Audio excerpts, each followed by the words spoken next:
Hi viewers, Tamil சமையல் ஸ்டுடியோவில் இப்போ நாம் பூசணிக்காய் குழம்பு எப்படி பண்ணுறதுன்னு பார்க்கலாம்.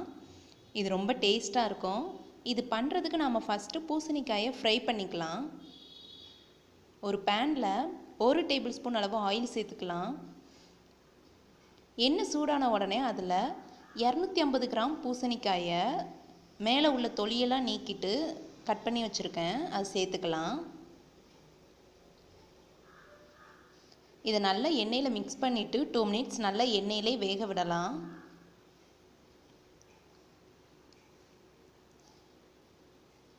டூ மினிட்ஸ்க்கு அப்புறமா பாருங்கள், நல்லா காய் வெந்து நல்லா ஃப்ரை ஆகிருக்கு.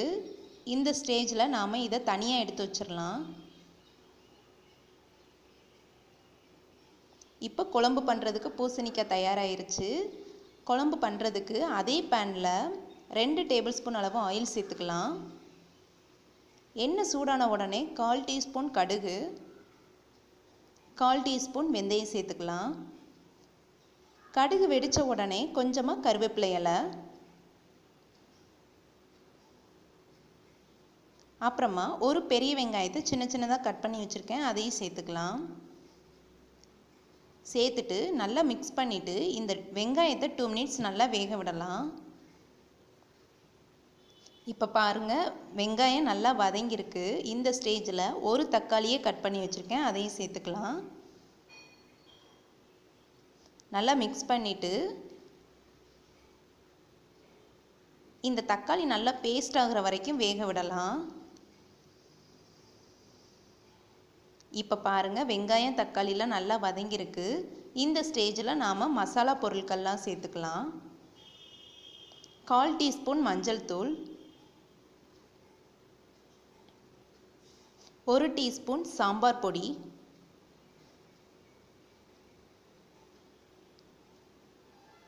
1 டீஸ்பூன் மல்லித்தூள்,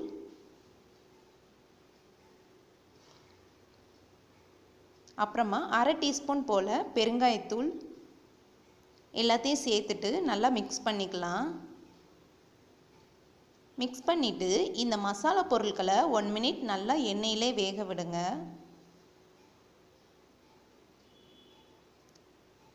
இப்போ ஒரு மிக்ஸி ஜாரில் 5 சின்ன வெங்காயம் எடுத்துருக்கேன், அதை சேர்த்துக்கலாம். அப்புறமா 4 பல் பூண்டு, அப்புறமா வாசனைக்காக ஒரு சின்ன துண்டு பட்டை, 3 கிராம்பு, 1 ஏலக்காய் சேர்த்து நல்லா பேஸ்ட்டாக அரைச்சிக்கலாம். கொஞ்சமாக தண்ணி சேர்த்துக்கலாம். இந்த மாதிரி அரைச்சிக்கோங்க. இப்போ பாருங்கள், குழம்புல மசாலா பொருட்கள்லாம் நல்லா வெந்திருக்கு. இந்த ஸ்டேஜில் நாம் ஃப்ரை பண்ணி வச்சுருக்கிற அந்த பூசணிக்காயே சேர்த்துக்கலாம்.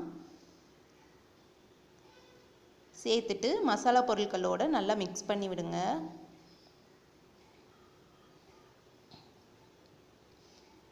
மிக்ஸ் பண்ணதுக்கப்புறமா இதில் நாம் அரைச்சி வச்சுருக்கிற அந்த பேஸ்ட்டை சேர்த்துக்கலாம்.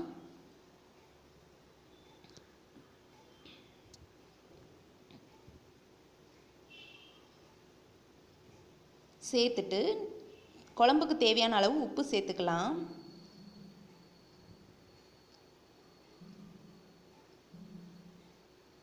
நல்லா மிக்ஸ் பண்ணி விட்டுட்டு இந்த குழம்பை நல்லா கொதிக்க விடலாம்.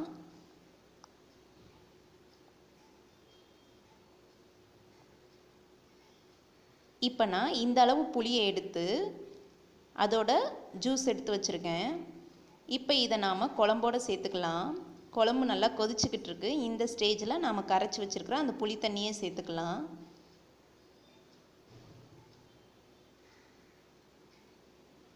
சேர்த்துட்டு இது ஒரு வாட்டி நல்லா மிக்ஸ் பண்ணி விட்டுட்டு